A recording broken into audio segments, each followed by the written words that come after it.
Everyone, welcome to Barsha blog. Good morning. আজকে তোমাদের সাথে আমি অনেক দিন পর একটা লং ভিডিও নিয়ে এসে গেছি। আজকে যেহেতু আমাদের বিন্ধ্যবাসিনী মন্দিরে নতুন করে রামের একটা মূর্তি বানানো হবে, তাই এখন আমি যাব। তো চলো তোমাদের সাথেও সেটাই শেয়ার করি। ব্লগটা কিন্তু স্কিপ করো না, পুরোটা দেখতে থাকো। কি হয় মন্দিরে গিয়ে আমি কি করি পুরোটাই তোমাদের সাথে শেয়ার করবো। তো চলো এখন আমি রেডি হয়ে নিই। সকাল সকাল যেহেতু আমি স্নান করে নিয়েছি, আর প্রচুর আজকে গরম আমাদের এখানে। তো চলো এখন আমি তাড়াতাড়ি করে রেডি হয়ে নিই। এই যে দেখো আমি ড্রেসটাও পরে নিয়েছি, আর পুরোপুরি আজকে সিম্পলি ভাবে রেডি হবো। তো চলো তাড়াতাড়ি করে সিম্পল ভাবে রেডি হয়ে নিই, কারণ আমার দেরি হয়ে যাবে। আমি প্রায় বেরোবো 10টার মধ্যে, আমাকে বেরোতে হবে, কারণ 11টা থেকে পুজো স্টার্ট হয়ে যাবে। তো চলো। তো আমি একদম রেডি হয়ে বাড়ি থেকে বেরিয়ে পড়েছিলাম, আর আজকে কিন্তু আমি একাই যাচ্ছিলাম। আর ওয়েদারটা দেখো আজকে কতটাই সুন্দর, খুব একটা রোদ করেনি, বাট অনেকটাই আজকে গরম ছিল। তো যাই হোক, সুন্দর দৃশ্য দেখতে দেখতে ফাইনালি কিন্তু আমি পৌঁছে গেছি বারারুয়া স্টেশন, কারণ আমার দুটো বান্ধবী আরও আসবে, ওদের জন্য এখন আমাকে ওয়েট করতে হবে। এখন স্টেশনে ওয়েট করার পর এদিকে কোয়েল চলে এসছে, দেখো এদিকে দেখো স্মৃতি আছে, আর এখন আমরা তিনজন মিলে যাবো বিন্ধ্যবাসিনী মন্দির। তো চলে যাই। ফাইনালি এখন আমরা চলে এসেছি মন্দির। আমার কাছে এমনিতে মানে গরম লাগছে প্রচুর আজকে, আর আমরা এখন এসেছি মন্দিরে। আর এখনো কিন্তু মেলা ওখানে কিছু কিছু দোকানগুলো আছে, দেখতেই পাচ্ছ তোমরা। এদিকে সব দোকানই আছে, এখন কিন্তু মেলাতে যখন এসেছিলাম, কিন্তু নাগরদোলনা হয়তো উঠে গেছে।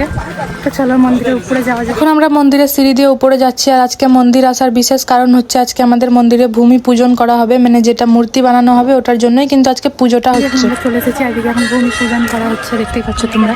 দেখো এখানেই কিন্তু বানানো হবে, দেখতেই পাচ্ছ। এদিকে সবাই আছে, এখানে পুজো করা হচ্ছে। এখন তারপরে আমরা যাবো। আমরা কিন্তু আসতে লেট হয়ে গেছি, তাই দেখো পুজো কিন্তু শুরু হয়ে গেছে। এত নিচে কিন্তু বানানো হবে গাইস, আমাদের 40 ফিটের মূর্তিটা দেখতে পাচ্ছি। এদিকে এখন পুজো করানো হচ্ছে। পুজো করা হচ্ছে।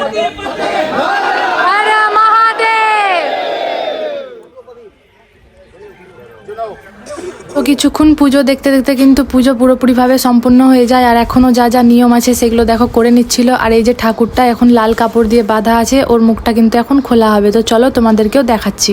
তো এই যে দেখো সবাই মিলে কিন্তু ঠাকুরের মুখটা খুলে দিয়েছে, আর আমাদের বারারুয়া বিন্ধ্যবাসিনী মন্দিরেই কিন্তু বানানো হবে 41 ফিটের রামের মূর্তি, মানে 22 তারিখ থেকে কাজ শুরু হবে। আজকে কিন্তু ভূমি পূজন করা হলো।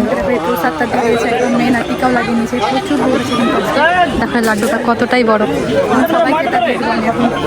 যেহেতু বড় ছিল তাই সবাইকে আমি একটু একটু করে প্রসাদ দিয়ে দিয়েছি। একাই তো আর খেতে পারবো না, আর একাই প্রসাদ খেতেও হয় না, তাই সবাইকে দেওয়ার পর আমি খেয়ে নিচ্ছিলাম। আর লাড্ডুটা কিন্তু মন্দিরেই বানানো হয়েছিল, অনেকটাই টেস্ট ছিল। এখন আমরা ওখান থেকে উপরের দিকে যাচ্ছি, কারণ আমাদেরকে ডাকা হলো মন্দিরের ভিতরে। এখন আমরা যাচ্ছি, ওখান থেকে কিন্তু বেরিয়ে গেলাম। পুজো তো হয়ে গেল, ওখানে কি করে থেকে।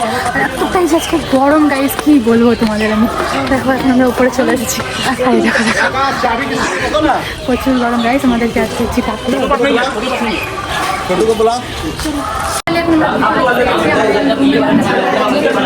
সব ক্রিয়েটার্স আছে, দেখতে মানে মন্দিরে যতগুলো ক্রিয়েটার্স আজকে গিয়েছিল সবাইকে কিন্তু ডাকা হয়েছিল অফিসে, তাই আমরা সবাই চলে গেছিলাম স্যারেদের সাথে কথাবার্তা বলতে। মানে এত সুন্দর একটা কাজ হতে চলেছে আমাদের বারারুয়াতে, তাই এটা নিয়ে আমরা একটু পরামর্শ করে নিচ্ছিলাম। তাই কিছুক্ষণ কথাবার্তা বলার পর এখন আমরা সবাই মিলে ফটো নিয়ে নিচ্ছিলাম। ফটো না নিব তা কখনো হয়? তো দেখতেই পাচ্ছ তোমরা, এখন সবার সাথে কিন্তু আমরা ছোট্ট বড় একটা ফটো নিয়ে নিলাম। আমরা এখানে সবাই মিলে প্রতিজ্ঞা নিয়ে নিচ্ছিলাম। দেখো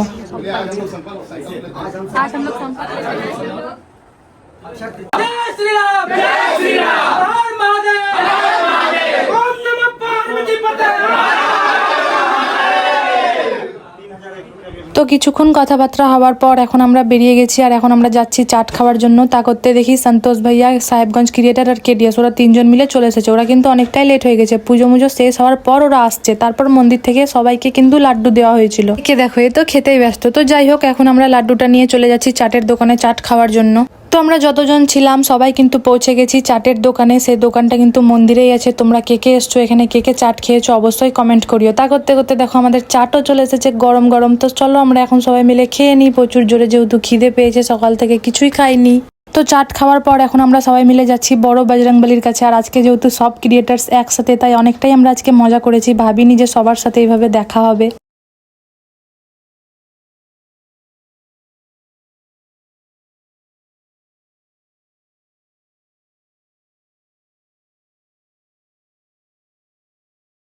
তো কিছুক্ষণ বসে থাকার পর ফটো মটো শ্যুট করার পর এখন আমরা চলে যাচ্ছি নিচের দিকে। আর দেখো সবার ফোনে কিন্তু ক্যামেরা অন, কার ফোনে আমরা কি করব কিছু বুঝতেই পারছি না। সবাই কিন্তু এখানে ব্লগ বানায়, তোমরা অবশ্যই চেনো।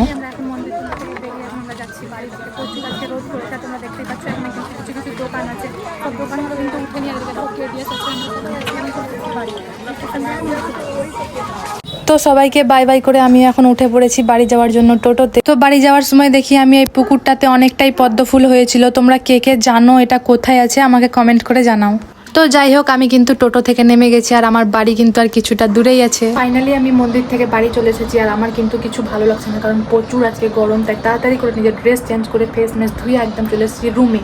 তো যদি তোমাদের ভিডিওটা ভালো লাগে তাহলে লাইক কমেন্ট শেয়ার অবশ্যই করে দিও আর আমাকে সাবস্ক্রাইব করতে ভুলো না। দেখা হচ্ছে আবার নেক্সট ব্লগে। টাটা।